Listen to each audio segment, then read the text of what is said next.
hoy nos conseguimos en este encuentro sincrónico, del cual damos inicio a lo que es la unidad 1 de deontología jurídica. En este caso vamos a hablar de lo que es la ética. La ética, desde el punto de vista global, la ética desde el concepto o desde la óptica de lo que es a nivel de un profesional, y en específico la ética basada en lo que sería la ética jurídica, la que el profesional del derecho debe ejercer durante su carrera y después de ella, obviamente. Porque digo esto, porque la ética tiene mucho que ver con lo que es la parte social y sociocultural. Vamos a ver unas diapositivas durante la clase, en la cual vamos a ir explicando de manera sucinta los puntos allí a tratar. Damos inicio a esta presentación con una pequeña frase de Fernando Savater, en la cual nos habla de la ética y sostiene que la ética no es más que el intento racional de averiguar cómo vivir mejor. Y de eso hay mucho que decir. Durante lo que es el desarrollo de esta materia, pues nos vamos a ir dando cuenta de la importancia que tiene la ética en lo que es el mejor vivir o en el bien común de todos para desarrollarnos en sociedad, para obtener una óptima calidad de vida, tanto a nivel de relaciones interpersonales como las que hay en la familia, las que hay a nivel de trabajo laboral. La ética siempre debe prevalecer. Pareciera mentira que este término tuviera tanta influencia en la vida del ser humano. Y de verdad que tiene mucha connotación. En el desarrollo pues, de la materia nos daremos cuenta la importancia que reviste la palabra ética. Y vamos a ver también una diferenciación que es muy importante aclararla en cuanto a dos términos que muchas personas tienden a crear como sinónimos, que es la moral y la ética. Ellos se relacionan, mas no son del mismo significado, pero sí van coadyuvadas la una con la otra. Ok, entrando entonces acá en lo que es la unidad 1, con las nociones básicas para el estudio de la ética, conseguimos que la ética es una ciencia que tiene como instrumento la razón y aparte de que tiene como instrumento la razón, vemos también que ella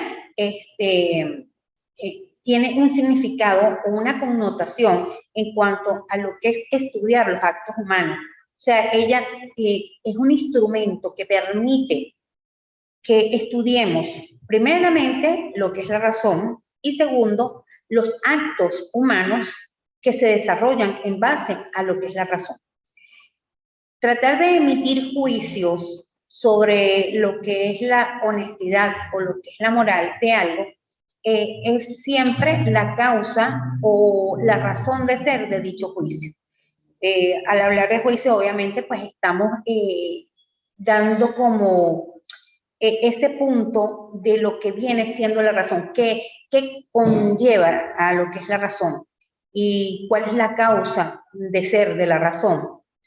Todo, pues, acto humano viene generado por la razón. El intelecto influye en nuestro actuar y ese intelecto y esa razón es la que nos permite dirimir entre lo que es lo bueno y lo malo. De allí vamos partiendo al punto de lo que es la ética. Y no porque la ética sea una ciencia, nosotros vamos a dejar de percibir o dejar de sensibilizar ciertos puntos de lo que son los actos humanos. Ahora, si vamos un poco más allá a lo que es la palabra ética, etimológicamente, vemos que ella procede del griego etios, que significa la morada o el lugar donde vivimos. pero que posteriormente este término dio un vuelco para otro significado, no muy alejado, pero sí conexo al primero.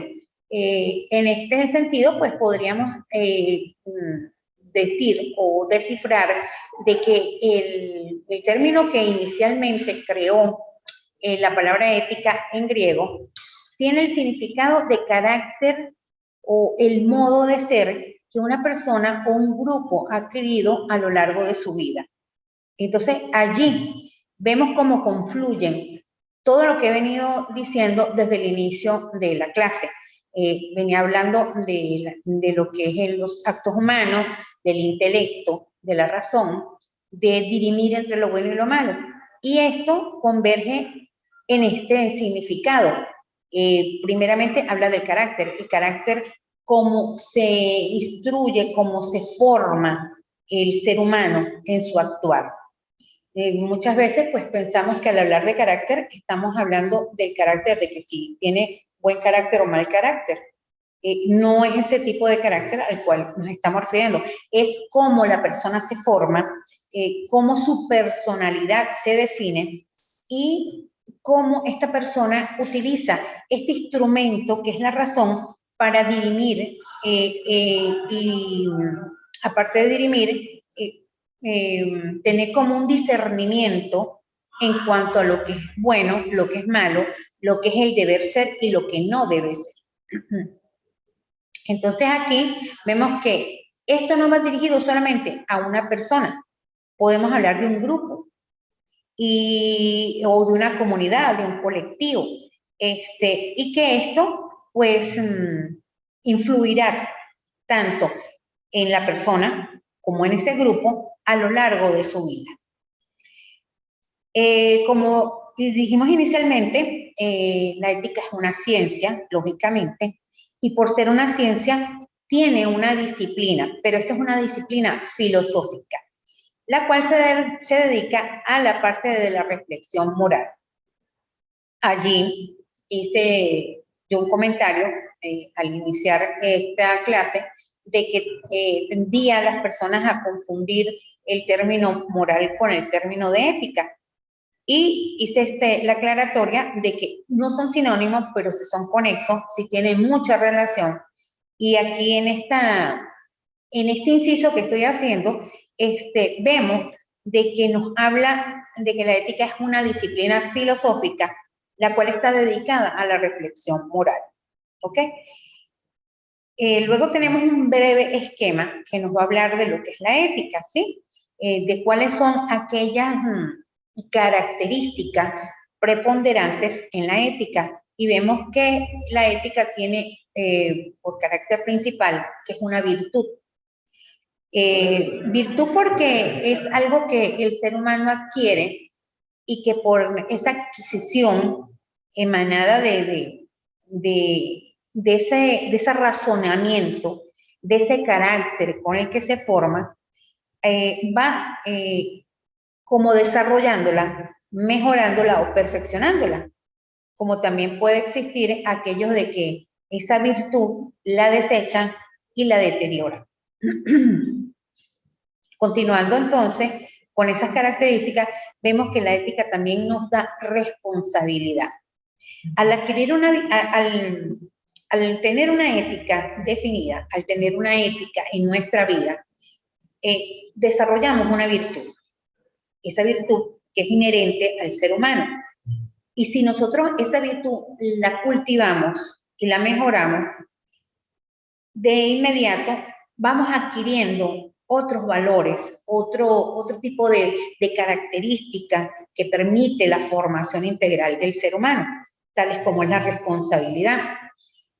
Teniendo una virtud, teniendo una ética, teniendo una responsabilidad, pasamos a ser personas honestas, personas probas, personas con lealtad. Entonces, en este compendio que he venido diciendo de las características que acompañan a la ética, conseguimos que esto permite desarrollar ese compromiso de ser una buena persona o de ser un buen ciudadano, de evitar afectar de manera negativa a quienes están a nuestro entorno o a nuestro alrededor con nuestras acciones negativas. Entonces, por ello que debemos siempre mantener una postura ética desde el ámbito donde estemos, desde la trinchera donde nos encontremos. Si estamos en nuestra casa, pues debemos ser éticos también, y con mayor razón porque en el hogar es donde se forma el ser humano y pues transmite lo que percibe en su hogar. Continuando entonces con lo que es la ética, vamos a conocer un poco de cuáles son los objetivos de la ética, su objetivo como de estudio y su sentido sociocultural. Los filósofos Platón y Aristóteles presentaron a la ética y se encargaron de estudiar las conductas humanas que se realizaban entre ese colectivo, entre esa ciudad, entre esos seguidores, entre las personas con las que ellos concurrían. Y de ahí, pues, fueron llevando a cabo varios estudios, varias observaciones, y dictaminaron que la ética se presentaba desde la libertad de conciencia, desde la libertad de conciencia de cada individuo. Y esta libertad de conciencia o el libre albedrío es lo que lograba que allí se hiciera la diferenciación, que he venido haciendo hincapié desde un inicio, de discernir entre lo bueno y lo malo.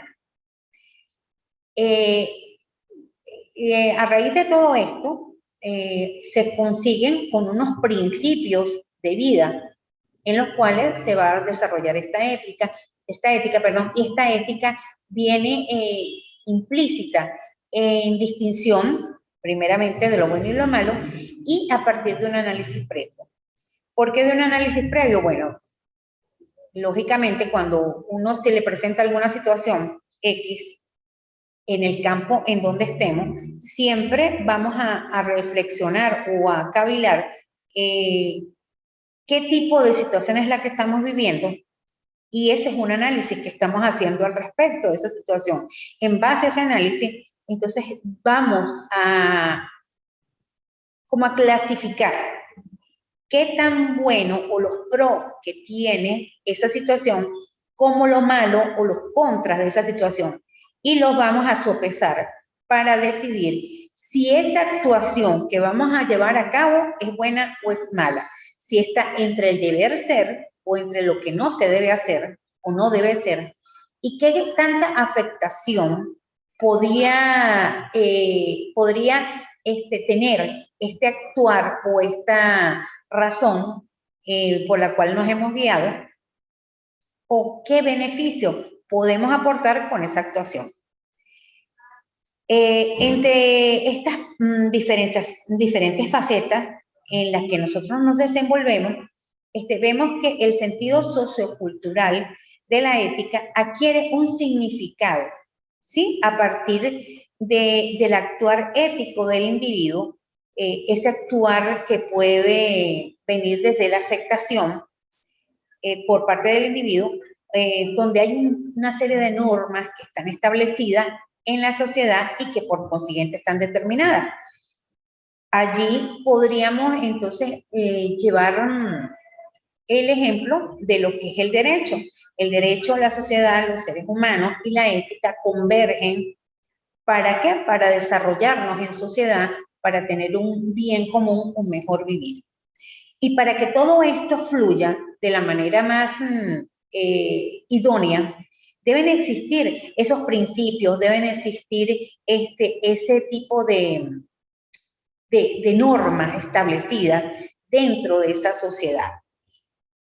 Cuando vemos que las personas hacen caso omiso de las normas, las transgreden, hacen lo contrario a lo que se establece en una norma, bien sea social, en una norma legal, en algún reglamento que se estipule dentro de una sociedad o dentro de una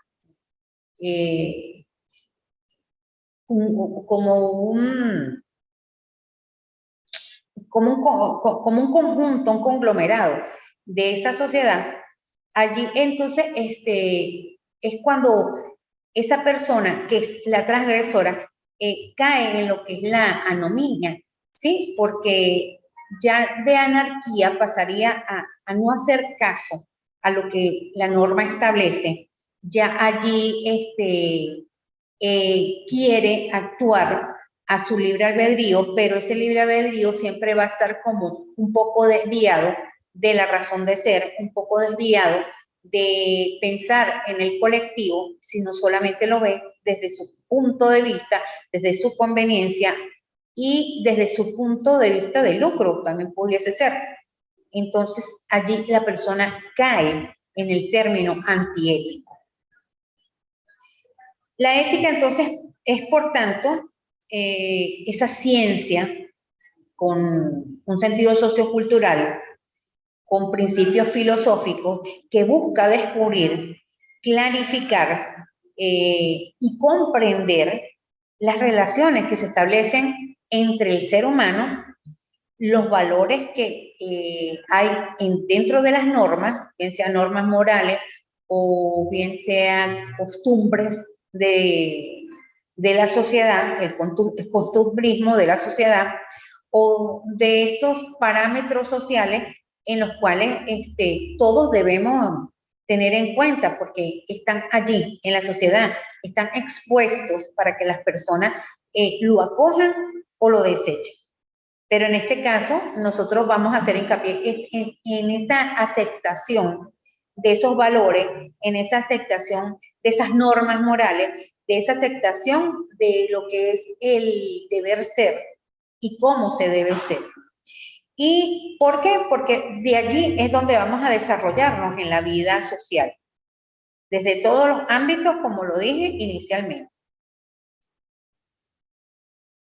Aquí entonces conseguimos una diferenciación o una similitud. Podemos de aquí, de este término, de este punto al cual vamos a tocar, podemos sacar bien sea similitudes como bien sea diferenciaciones.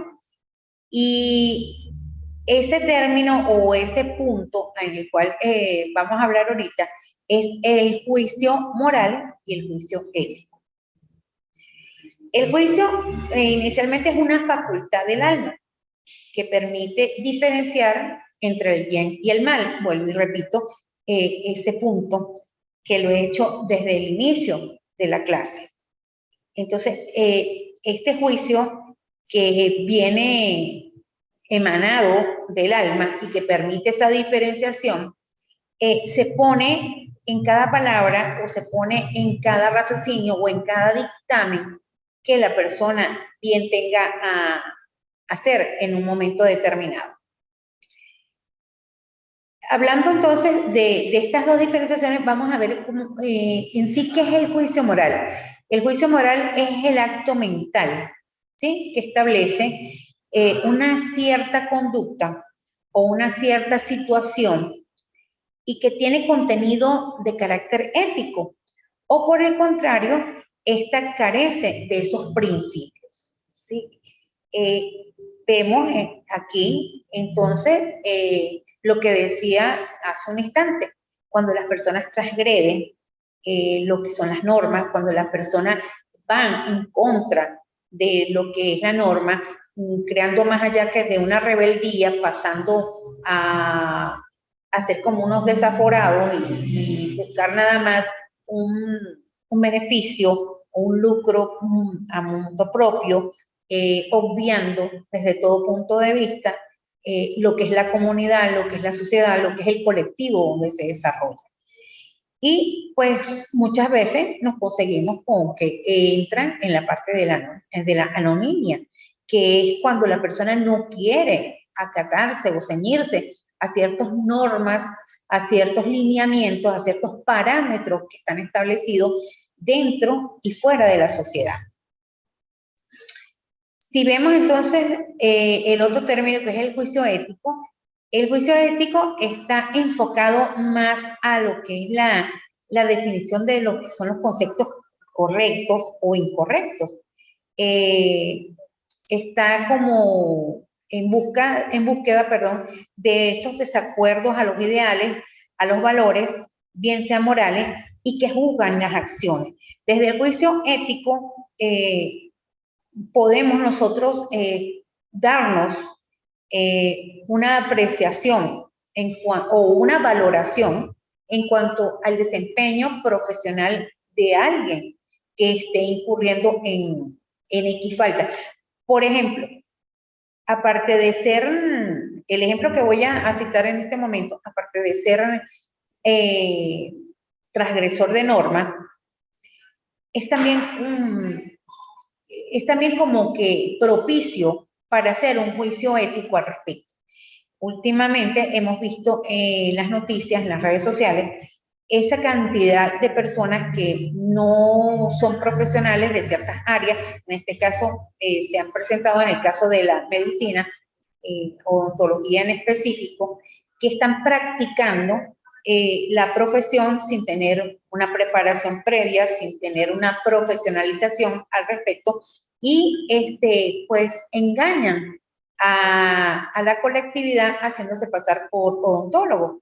Entonces, si vemos ese tipo de práctica, incurre en un juicio ético. ¿Por qué? Porque es una actuación que va en contra de lo que vendría siendo la honestidad, la probidad y la honradez de esa persona, donde su juicio, su raciocinio, dice, sí discernió, obviamente, porque está consciente de que está haciendo algo malo, ¿bien? Pero prefirió seguir haciéndolo a sabiendas de que no está bien hacerlo y de que va contra la moral, que va contra la ética y contra lo que es un código preestablecido de lo que es la ética a nivel profesional. Entonces, este es uno de los claros ejemplos de lo que pudiésemos nosotros catalogar como un juicio ético. ¿Qué es la ética profesional de un abogado? Bueno, la ética serán aquellas reglas o aquellos principios de carácter moral que las personas en teoría deberían seguir para que sus actos sean considerados buenos según las costumbres de la región o del país donde se encuentre.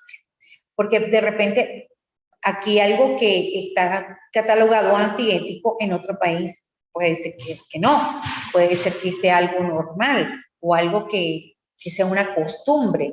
Igual pasa con la ética, luego con la moral. Para lo que es amoral para nosotros, para ellos no. Por ejemplo, en los países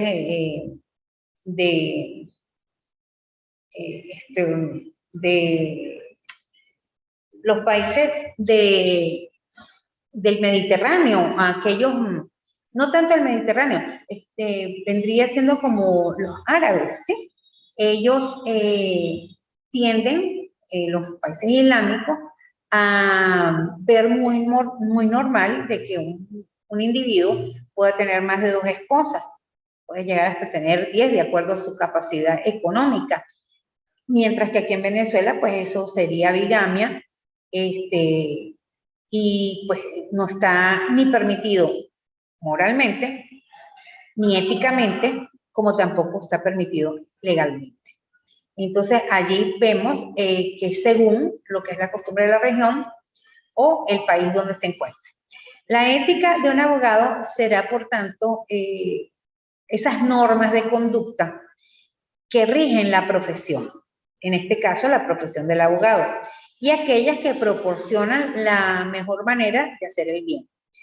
Hoy en día, en muchos países, los abogados están obligados a adherirse a lo que es un código deontológico para regular este tipo de conductas.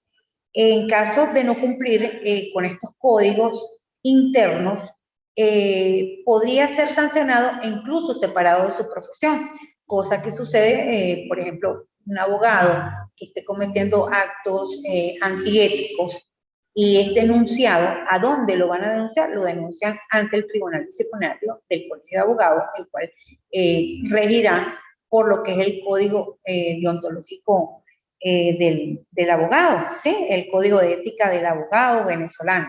Y le harán un juicio interno en el cual, pues, le harán saber las faltas que incurrió, le harán, lo sancionarán e incluso lo sancionarán por un tiempo estipulado en el ejercicio de la profesión. ¿Cuál sería entonces el perfil ético del abogado? Bueno, la importancia que tiene la ética profesional del abogado la podemos ceñir en algunos principios y en algunos valores. Vemos como aquí, en este perfil ético, preside lo que es la honradez. La honradez, obviamente, pues debe ser muy importante, no solamente para el abogado, sino para cualquier profesional o para los que tampoco son profesionales, para la persona en global. La honradez es un valor y un principio muy importante. La honradez viene siendo como esa convicción de que estás haciendo lo correcto y cumpliendo plenamente con los deberes que les son asignados o que les son correspondidos. La buena fe también es uno de los valores o de los principios a seguir y es esa estructura o ese patrón que es aceptado por la sociedad desde el país donde se encuentre o en la región donde se ejerza o donde se vaya a ejercer, con el convencimiento pleno y propio de que lo que debes hacer está bien y que eso pues no va a perjudicar de ninguna manera o traer consecuencias negativas al entorno. Luego está la diligencia, y la diligencia demuestra que la realización de ese trabajo es de su interés o es de sumo interés para uno. Cuando uno le pone interés a algo, cuando uno le da esa importancia y le da a cada circunstancia su razón de ser y le busca, si tiene algún tipo de problema, mejorarla o solventarla, o si todo está bien pero quieres que se destaque, allí es cuando la persona se convierte en diligente, cuando haces las cosas en el momento oportuno, con la mejor disposición y siempre con ese interés de que lo hecho sea a conciencia y que sea de una manera metódica y organizada. La justicia también tiene que ver mucho en lo que es este perfil. ¿Por qué la justicia? Obviamente los abogados trabajamos en razón de la justicia, ese es el norte a seguir. Buscar que siempre se prevalezca la justicia, se haga justicia, y la justicia en este caso, en el caso ético, reconoce el derecho de cada individuo a ser tratado por igual.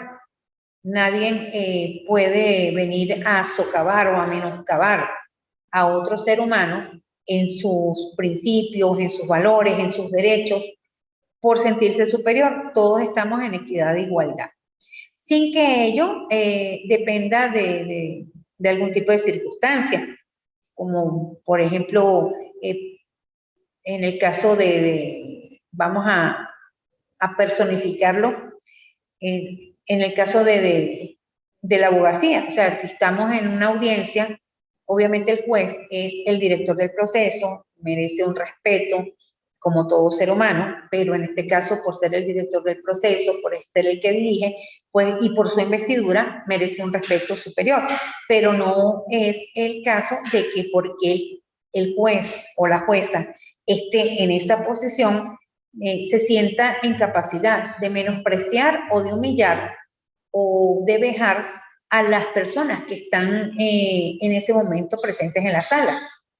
Llámese el secretario, llámese el alguacil, llámese los defensores, llámese el fiscal o el mismo imputado o el mismo enjuiciado. ayuda entonces, la justicia nos ayuda entonces a que se pueda ejercer sus derechos, a que cada persona obviamente puede ejercer sus derechos sin ser penalizada por los demás.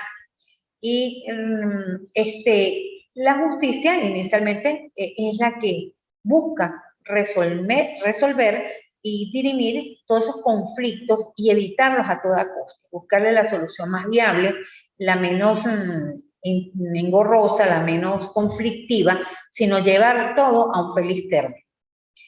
Entre los otros principios o los otros valores está la dignidad, y esta debe ser respetada desde todo punto de vista. Uno tiene que tener una dignidad con uno mismo, y al uno reconocer y valorar y respetar nuestra dignidad, podemos entonces estar en capacidad de hacerlo con el resto de las personas. Porque si uno pues no se considera digno, no se respeta como ser humano, ¿qué puedes ofrecer al resto? Si no conoces, si no valoras para ti, ¿cómo lo puedes hacer para los demás? Entonces, partimos de que debemos ser dignos con nosotros mismos, para luego serlo con el resto de los individuos. Y en el caso de la parte profesional, obviamente la dignidad es muy importante. Aquí, en este punto de la dignidad, debemos exigir que tanto los demás como nosotros mismos debemos tenerla presente en todo momento y en todo lugar. Luego está el respeto, que tiene mucho que ver también con la dignidad, y debe tener en cuenta cuáles son las creencias que tienen los demás, cuáles son los valores con los que los demás comulgan. ¿Para qué? Para así poder entonces crear esa línea limítrofe entre lo que es el respeto a cada ser humano. Bien dicen por allí que mis derechos terminan donde empiezan los de los otros. Lo mismo sucede con lo que es el respeto.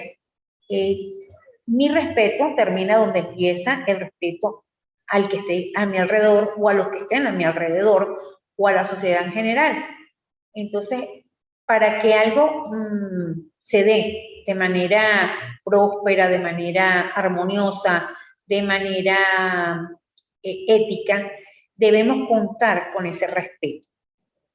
Y por último, tenemos la lealtad. La lealtad es un valor muy importante que debemos preservar y prevalecer desde nuestros hogares hasta nuestras relaciones de amistad, de trabajo, de pareja. Es un valor que se debe utilizar, y es utilizado con medios legítimos, porque estos medios que vamos a utilizar son los que van a asegurar que los intereses que tenga esa persona, que esa confianza o ese respeto que la persona te proporcione o te manifieste, se vean salvaguardados, aunque los resultados muchas veces no son los deseados, pero la lealtad siempre debe prevalecer. De hecho que en las relaciones laborales es importante tener lealtad. ¿Por qué? Porque siendo leal, la persona es confiable, es una persona que puede ser catalogada diligente, con un amplio sentido de justicia, es una persona digna, es una persona de respeto.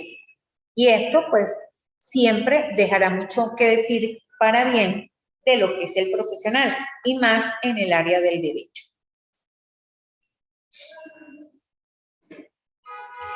Llegamos al punto entonces de hablar de lo que es el código de ética del abogado, y lo vamos a hacer brevemente desde un enfoque doctrinal como desde un enfoque legal. En el enfoque doctrinal, Venezuela cuenta con su código de ética, y ese es el conjunto de disposiciones que tenemos los abogados, y por el cual se enuncian bien sea normas o principios que nos permiten regirnos y saber cómo es nuestro actuar, cómo es nuestro desempeño en la carrera del derecho.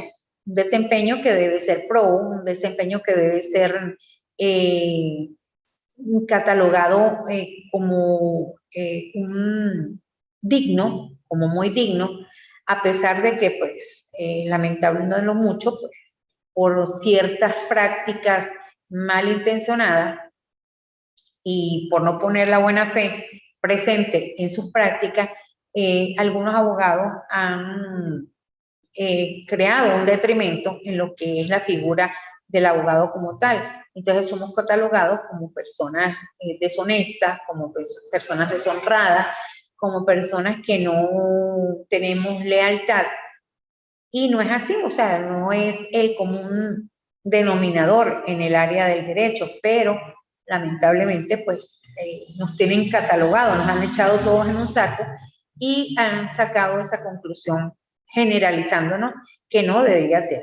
Entonces, ¿qué es lo que debemos hacer los que no actuamos bajo esos parámetros negativos? Buscar aplicar lo que nos dice el Código de Ética del Abogado. Y allí, pues, en la parte doctrinal, nos debemos ceñir a esas normas, a esos principios y buscar mantenerlos presentes a la hora de crear la relación entre el cliente o el patrocinado o el representado y nosotros como profesionales del derecho. ¿Ok? Luego el abogado hará respetar esa independencia frente a los poderes públicos, ante los magistrados, ante las autoridades administrativas y frente a cualquier ministerio que se ejerza o cualquier persona a la cual con la que estemos tratando. ¿De cuál independencia hablamos? De que ningún abogado puede ser sometido por criterio o por juzgamientos de otro para su actuar. Nosotros somos independientes y por consiguiente pues tenemos nuestra, como nuestra unidad, nuestra integralidad, y esa integralidad nos crea esa independencia. Claro, que aquellos que son funcionarios públicos pues deben tener en cuenta pues que ahí hay una escala de lo que son ese como que tenemos alguien por el cual nos guía o alguien que nos supedita o alguien que nos orienta o alguien al cual nosotros tenemos una relación de dependencia, ¿sí? Un jefe, un superior, así vamos entonces en esa escala, pero no por ello, pues esta persona lo va a obligar a uno a actuar de manera que no está contemplada, acorde a lo que sería el Código de Ética del Abogado. Entonces, de allí viene esa independencia. Luego vemos que la ética y en el derecho están estrechamente vinculados, ya que es importante que el profesional del derecho se ejerza esa profesión y contribuya en el bienestar común y por consiguiente, pues esto permite que ese profesional sea catalogado como la palabra lo dice, profesional. Aquí tenemos entonces el enfoque legal y en el enfoque legal vemos que el abogado debe utilizar todo lo necesario para su desempeño, para que su principal obligación esté enmarcada dentro de lo que es la moral. Luego, la ética profesional del abogado venezolano es obligatoria desde todo punto de vista en el cumplimiento de sus labores, de sus capacidades, y más si son académicas a la hora de ejercer. Aquí, pues, con este punto concluimos lo que es la unidad 1, que nos habla de las nociones básicas para el estudio de la ética. Entonces, bueno, espero que con esta breve explicación que di con respecto a la primera unidad haya quedado todo claro. Cualquier duda que tengan al respecto, pues entonces pueden hacerlo bien, sea por inbox a la página de la plataforma, o lo pueden hacer a mi correo, que es perezmayela28@gmail.com. Feliz tarde para ti.